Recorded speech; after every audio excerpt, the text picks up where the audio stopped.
we love a woman who is, put simply, quite awful, don't we? We adore a woman who is pitifully helpless and unapologetically unimpressive, don't we? We admire the women who are painstakingly, arguably embarrassingly true to themselves. Put simply, we love a woman who sucks, don't we? A woman who is a holder of some achievements and merits, but also just as many losses and regrets. A woman who revels and grovels at times in the decadence of her own self-constructed restraints. A martyr of her own failures. I'm of course talking about the girl failure.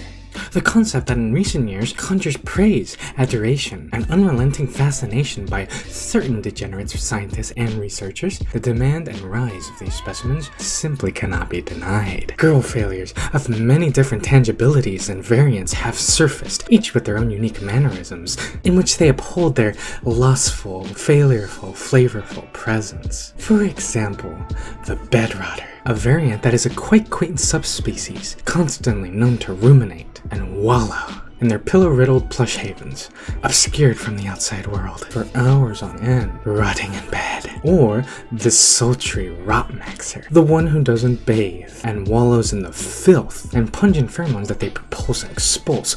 Dude, people be like, I'm so stinky. Stinky particles.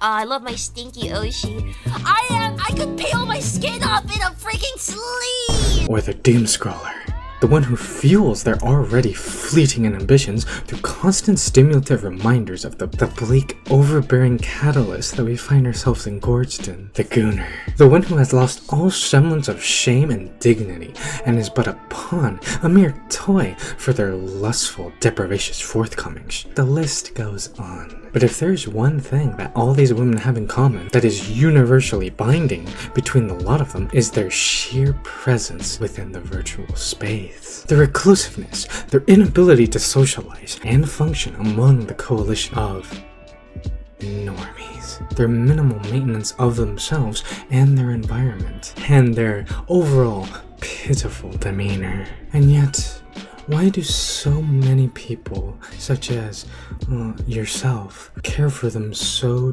dearly? Quite simple. They're not perfect. They have flaws. They make mistakes. They are human.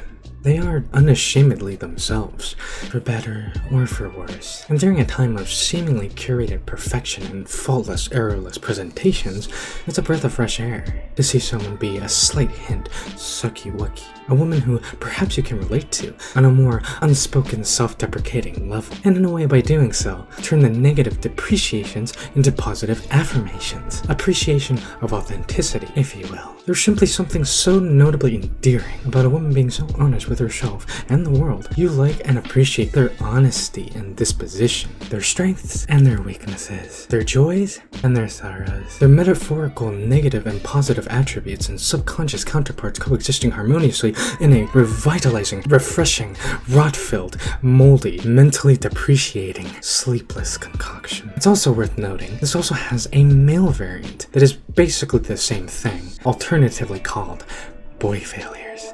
And I had a rather confounding kerfuzzly segment of self-reflection, attempting to assimilate if I'm considered a boy failure. However, I am not sure. Do let me know what you believe in the comments. I'll await most eagerly for your input.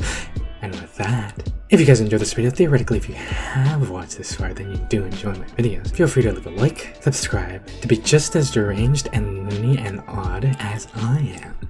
Share this with anybody who you see fit. Let me know in the comments if I'm a boy failure, as stated by my degenerates.